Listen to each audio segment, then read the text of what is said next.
Hi guys, and welcome back to a new video.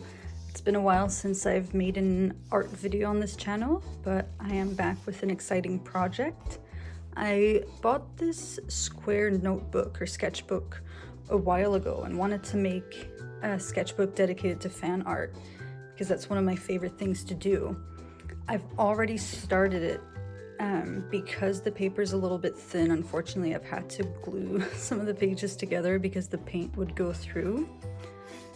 But I really wanted square pages, and that's the best I could find for square pages. It's not great to paint on, but I've somehow managed to make it work so far. And I made this piece a while ago, and I wanted to make something for this side of it.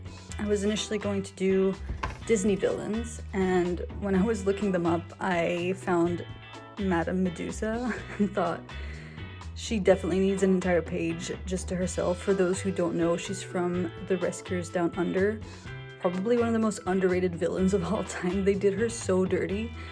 She is just such a fascinating character, so I'm just gonna start drawing her and painting her. Hopefully I can fill this up soon so I can do a notebook or sketchbook tour.